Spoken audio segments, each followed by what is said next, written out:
السلام علیکم۔ قرآن پاک بلا شبہ ایک عظیم کتاب ہے، علم کا ایک سمندر۔ لیکن اتنے بڑے سمندر میں غوطہ لگانا کبھی کبھی تھوڑا مشکل لگ سکتا ہے نا؟ تو آج ہم ایک ایسے فریم ورک پر بات کرنے والے ہیں جو اس سفر کو نہ صرف آسان بنائے گا بلکہ قرآن کے پیغام کو سمجھنے کا ایک بڑا منظم سا طریقہ بھی دے گا۔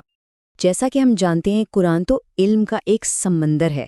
اس میں ہر موضوع پر رہنمائی موجود ہے، لیکن اتنی گہرائی اور وسعت کے ساتھ سوال تو ذہن میں آتا ہے کہ بھائی شروعات کہاں سے کی جائے؟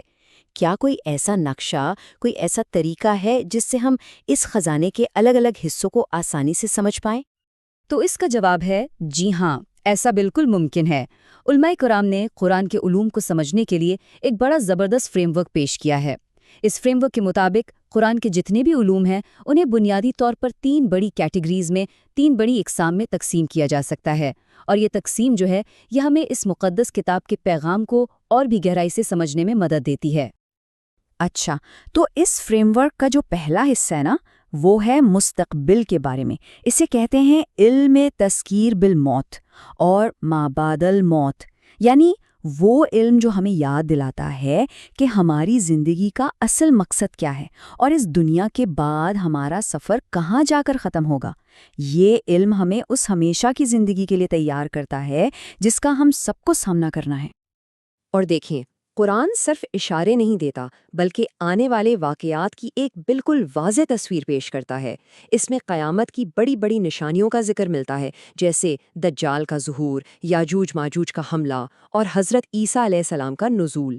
اور پھر وہ دن جب سب کو میدان حشر میں اکٹھا کیا جائے گا اور ہر ایک عمل کو انصاف کے ترازو میں تولا جائے گا۔ یہ سب کچھ اسی مستقبل کا حصہ ہے جس کے بارے میں قرآن ہمیں پہلے سے خبردار کر رہا ہے۔ تو اس مستقبل کے علم کا جو فائنل رزلٹ ہے، جو حتمی نتیجہ ہے، وہ 2 راستوں کی شکل میں ہمارے سامنے آتا ہے، ایک جنت اور دوسرا جہنم۔ قرآن ایک طرف تو ایمان والوں کے لیے جنت کی بے مثال نعمتوں کا نقشہ کھینچتا ہے، اور دوسری طرف انکار کرنے والوں کے لیے جہنم کے سخت عذاب کی پوری تفصیل بیان کرتا ہے۔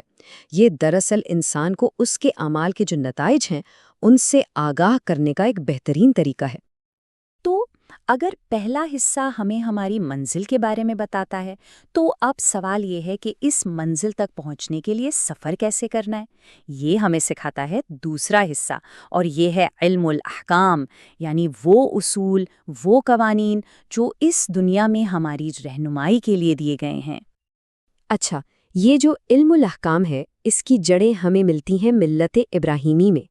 یہ وہ بنیادی اور یونیورسل تعلیمات ہیں جو حضرت ابراہیم علیہ السلام کے زمانے سے چلی آ رہی ہیں۔ مثال کے طور پر نماز، روزہ، زکوٰۃ، حج، یہ سب اسی کا حصہ ہیں، اور یہی وہ مضبوط بنیاد ہے جس پر شریعت محمدی کی پوری عمارت کھڑی ہے۔ تو پھر سوال یہ پیدا ہوتا ہے کہ قرآنی احکامات کے پیچھے کی جو گہری حکمت ہے اسے سمجھا کیسے جائے؟ اچھا، اس کا ایک بڑا زبردست طریقہ ہے۔ سب سے پہلے تو ملت ابراہیمی کی بنیادی تعلیمات کو سمجھیں، پھر اس دور کے عرب معاشرے کے حالات پر نظر ڈالیں جن کی اصلاح کی ضرورت تھی۔ جب ان دونوں چیزوں کو ایک ساتھ ملا کر دیکھا جاتا ہے نا، تو شریعت کے ہر حکم کے پیچھے کی منطق اور اس کا مقصد خود بخود بالکل صاف ہو جاتا ہے۔ تو ہم نے مستقبل اور حال کی بات کر لی، اب چلتے ہیں اس فریم ورک کے تیسرے اور آخری ستون کی طرف، اور وہ ہے ماضی کا علم، یعنی علم التاریخ۔ یہ حصہ ہمیں بتائے گا کہ قرآن کو اگر پوری طرح سمجھنا ہے تو تاریخ کی کھڑکی سے جھانکنا اتنا ضروری کیوں ہے؟ دیکھیں، قرآن کی جو رہنمائی ہے نا، وہ کسی خلا میں نہیں اتری، بلکہ یہ تاریخ کے دھارے میں ایک خاص وقت اور جگہ پر نازل ہوئی۔ اس کی بہت سی صورتیں تو مخصوص واقعات کے جواب میں آئیں۔ جیسے سورۃ الانفال کو دیکھیں تو وہ غزوہ بدر کے بعد آئی، سورۃ آل عمران کا پس منظر غزوہ احد ہے، اور سورۃ الفتح صلح حدیبیہ کے موقع پر نازل ہوئی۔ اسی طرح سورۃ الاسراء میں معراج جیسے عظیم واقعے کا ذکر ہے۔ اور یہی وجہ ہے کہ قرآن کے کسی بھی مفسر، کسی بھی طالب علم کے لیے یہ سمجھنا بالکل لازمی ہے کہ وہ آیات کے ساتھ جڑے ہوئے تاریخی واقعات کو بھی جانے۔ کیوں؟ کیونکہ تاریخ کے بغیر ان آیات کا جو اصل پیغام ہے، جو ان کی گہرائی ہے، وہ کہیں نہ کہیں ادھوری رہ جاتی ہے۔ تو ہم نے ماضی، حال اور مستقبل، ان تینوں الگ الگ علوم کو دیکھ لیا۔ اب وقت ہے کہ ان سب کو جوڑ کر دیکھیں کہ جب یہ ملتے ہیں تو قرآن کی رہنمائی کی کیسی مکمل، کیسی جامع تصویر ہمارے سامنے آتی ہے۔ سب سے پہلے مستقبل کا علم، یہ ہمیں ایک مقصد دیتا ہے، ایک ڈیسٹینیشن بتاتا ہے۔ یہ ہمیں یاد دلاتا ہے کہ ہماری ہر کوشش کا ایک فائنل رزلٹ ہے اور ہمیں اپنی اس آخری منزل کے لیے تیار کرتا ہے۔ پھر آتا ہے دوسرا حصہ، یعنی حال کے اصول۔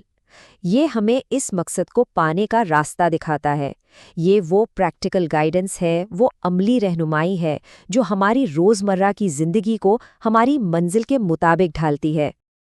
اور آخر میں تیسرا حصہ، ماضی کے اسباق، یہ ہمیں اس راستے پر چلنے کے لیے وزڈم یعنی حکمت فراہم کرتا ہے۔ یہ ہمیں پچھلی قوموں کے تجربات سے سکھاتا ہے تاکہ ہم ان کی کامیابیوں کو اپنا سکیں اور ان کی غلطیوں سے بچ سکیں۔ تو جب ماضی کی حکمت، حال کے اصول اور مستقبل کا مقصد، یہ تینوں چیزیں ایک ساتھ ملتی ہیں تو یہ فریم ورک ہمیں کیا سکھاتا ہے؟